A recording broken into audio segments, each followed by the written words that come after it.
प्यारे छात्रों, हम डी और एफ ब्लॉक के तत्वों की बात कर रहे थे, चर्चा कर रहे थे। और उसमें मैंने आपको डी ब्लॉक के तत्वों के बारे में ये बताया कि डी ब्लॉक के तत्वों की 4 श्रेणियां हैं, जिन्हें क्रमशः 3D सीरीज़,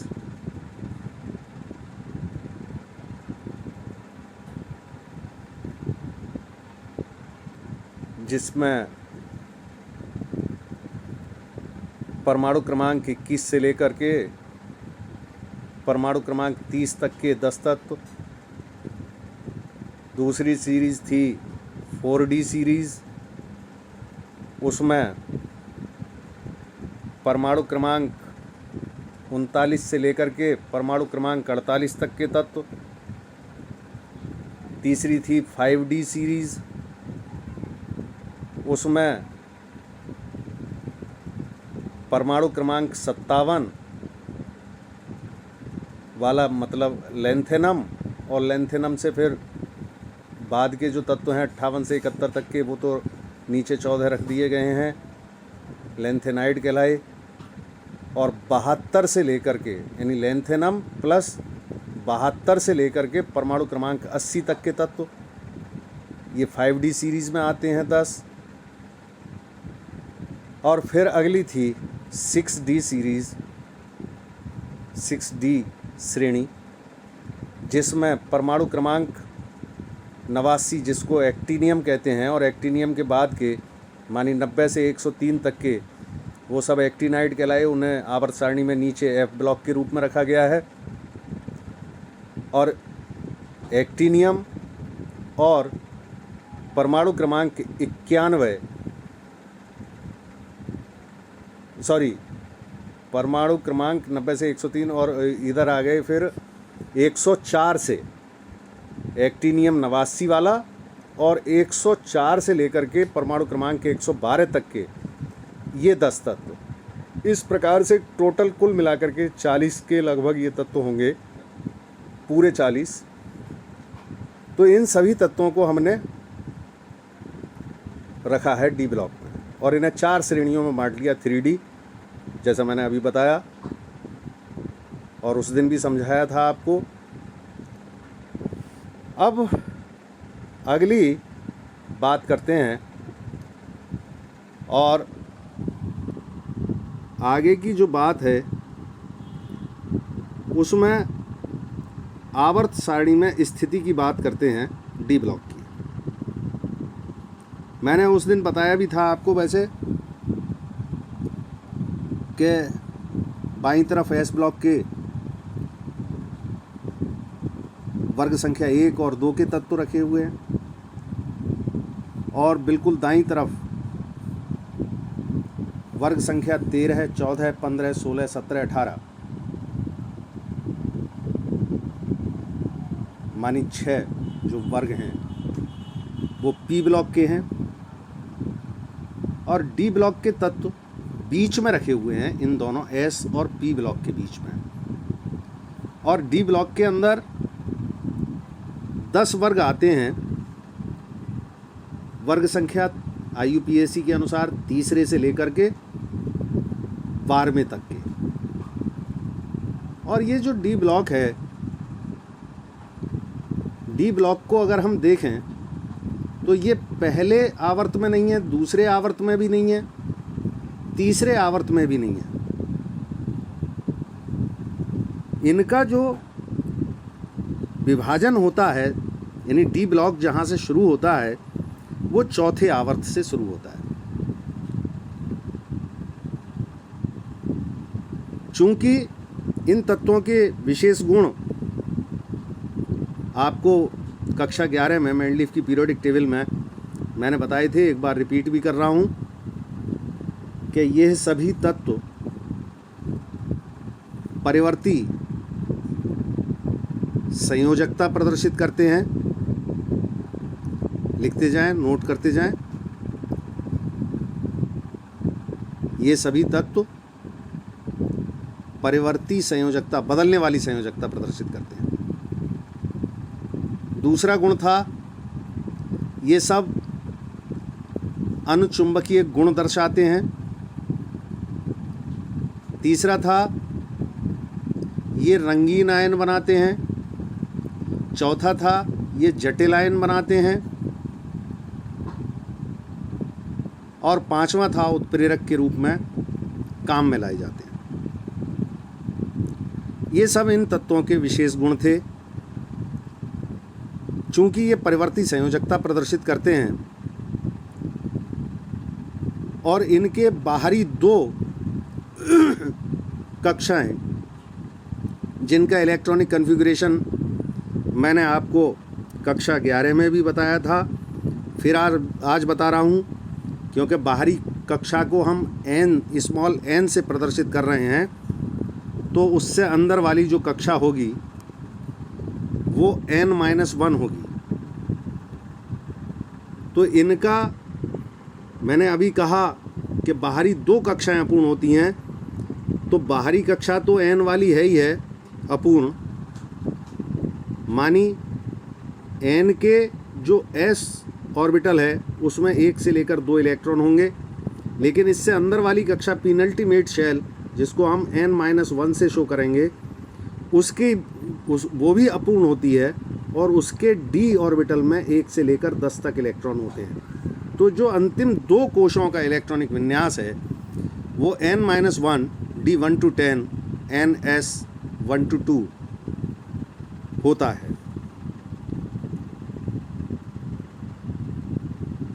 बाकी अगर हम देखें तो जो डी कक्षक है इनका,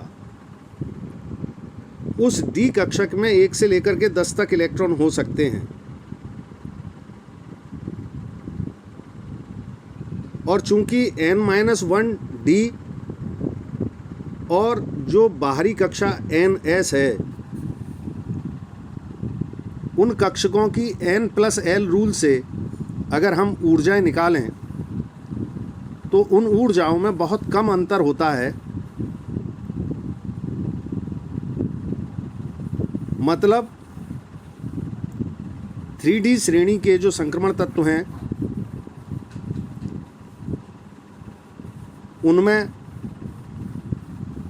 जिंक के अंदर कंप्लीट इलेक्ट्रॉनिक विन्यास आएगा, जो इस बात को कि भाई बाहरी दो कक्षाएं अपूर्ण हैं उस बात को ये फॉलो नहीं करेगा। इसी तरीके से जो 4D श्रेणी है उसके कैडमियम में सब कक्षाएं भरी हुई आएंगी, मानी बाहरी दो कक्षाएं अपूर्ण नहीं होंगी, अंदर वाली कक्षा डी ऑर्बिटल में 10 इलेक्ट्रॉन होंगे, पूरी होगी वो। इसी तरीके से मरकरी जो होता है 6D श्रेणी का,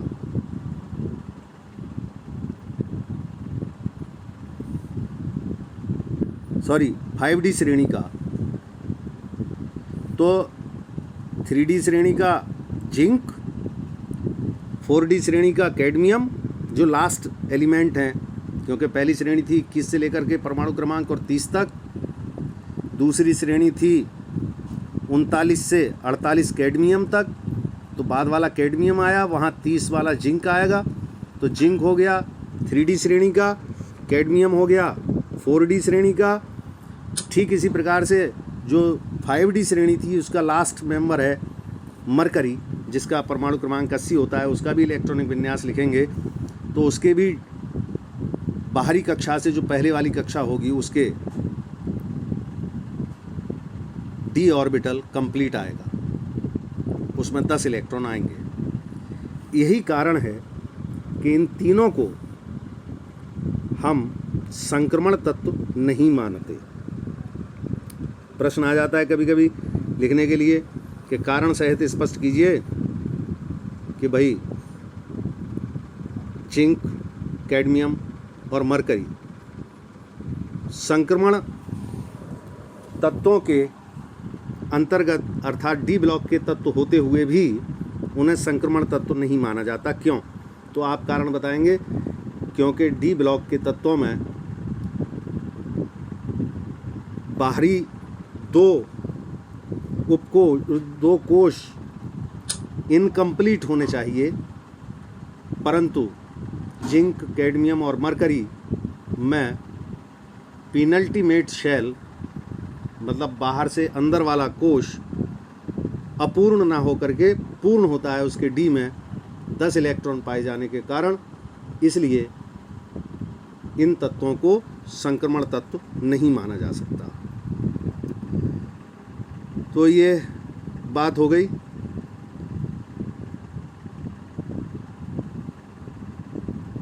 ये जैसे प्रश्न दे रखा है, देखो अभी मैंने बताया था 8.1, इसे पढ़ें आप कि आप किस आधार पर ये कह सकते हैं कि स्कैंडियम मानी जिसका परमाणु क्रमांक 21 है एक संक्रमण तत्व है, परंतु जिंक का परमाणु क्रमांक 30 है वो संक्रमण नहीं है। तो स्कैंडियम की मूल अवस्था 3D कक्षक अपूर्ण मानी 3D1, इसका इलेक्ट्रॉनिक विन्यास जब लिखेंगे तो 3D के अंदर 1 इलेक्ट्रॉन आएगा और वो D के अंदर 5 कक्षक होते हैं। तो ये 1 इलेक्ट्रॉन जब आएगा तो बाकी के कक्षक सब बिना भरे हुए होंगे। उसकी वजह से ये तो संक्रमण तत्व माना जाता है। जबकि जिंक परमाणु में मूल अवस्था तथा ऑक्सीकृत अवस्था दोनों में ही 3D कक्षक पूर्ण भरित यानी 3D10 होता है, इसलिए इसे संक्रमण तत्व नहीं माना जाता। अब संक्रमण तत्वों के सामान्य गुण क्या हैं? तो जितने भी संक्रमण तत्व हैं ये धातु हैं और इनके बाह्यतम उपकोश में, चूंकि बाह्यतम उपकोश N से शो किया था और उसके अंदर आपने लिखा था NS122 मानी 1 इलेक्ट्रॉन भी हो सकता है या 2 इलेक्ट्रॉन भी हो सकते हैं मरकरी को छोड़ के, बाकी सब कठोर और तन्य धातुएं होती हैं। मरकरी जो है वो द्रव होती है और इनमें धातु के परमाणुओं के बीच में प्रबल धात्विक बल पाया जाता है। इन प्रबल धात्विक बलों के कारण ही ये कठोर होते हैं और धात्विक गुण होने के कारण ये विद्युत और ऊष्मा के सुचालक होते हैं। 2 या 2 से अधिक धातुएं आपस में मिलकर के मिश्र धातुएं बनाती हैं। ये इनके धात्विक गुण हैं। अब बात करते हैं भौतिक गुणों की। भौतिक गुणों में जितनी भी संक्रमण धातुएं हैं, संक्रमण धातुओं में जिंक, कैडमियम, मरकरी ये तो है ही नहीं, वो सब के सब इनको छोड़ करके 3 को छोड़ करके बाकी सब के सब बहुत ज़्यादा कठोर और कम वाष्पशील होती हैं। गलनांक और क्वथनांक इनके हाई होंगे और उच्च गलनांक होने के कारण इनमें जो धात्विक बंध बनेगा उसमें बाहरी कक्षा के s ऑर्बिटल के इलेक्ट्रॉन के अलावा n-1 मानी पहली कक्षा जो बाहर से भीतरी कक्षा है पेनल्टीमेट शेल, उसके d कक्षकों के अधिक इलेक्ट्रॉनों की भागीदारी होती है। बाकी इनकी जो एंथैल्पी ऑफ एटमाइजेशन है उसके मान भी ज़्यादा होते हैं।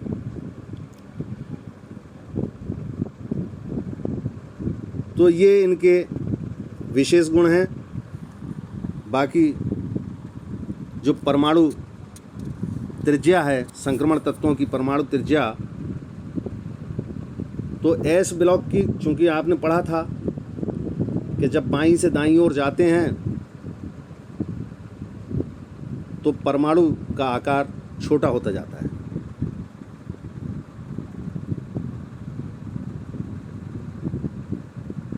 तो इसकी जो परमाणु त्रिज्याएं होंगी उनके मान एस ब्लॉक के तत्वों की तुलना में कम हो जाएंगे, क्योंकि एस ब्लॉक के तत्व बाईं ओर रखे हुए हैं और पी ब्लॉक के तत्वों की तुलना में इस ब्लॉक के परमाणु त्रिज्याओं के मान ज़्यादा होंगे।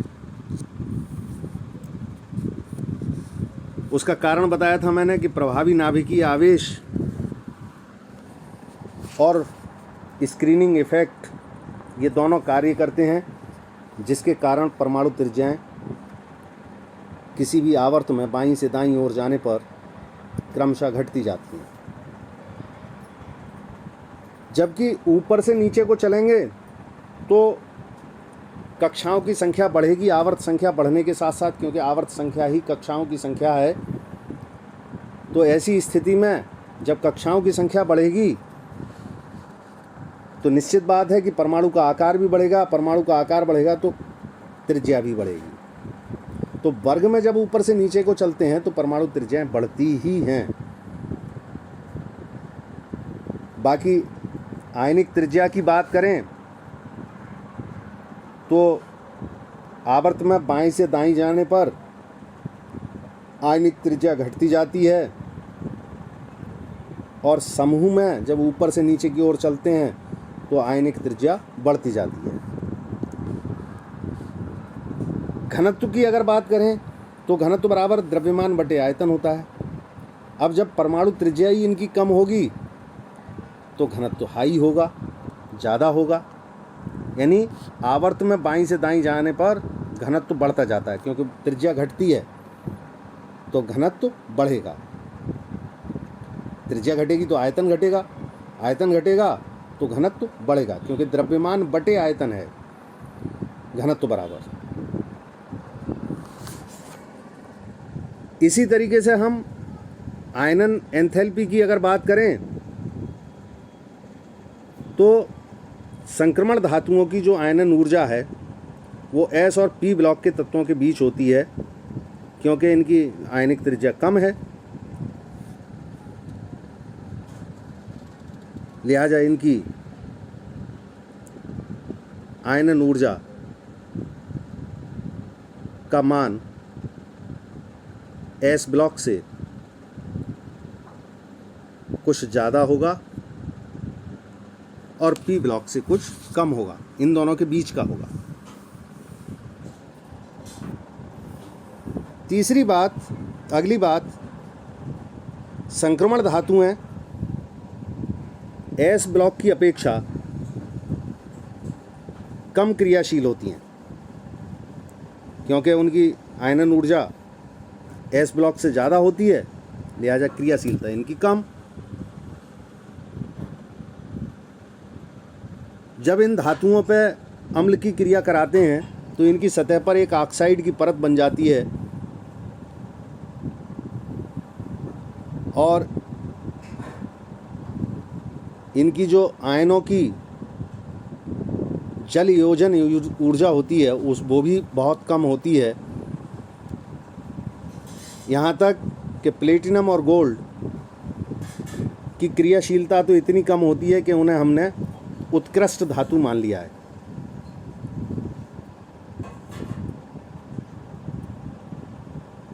तो यही इनके गुण थे। बाकी आपको अब कल बताएंगे।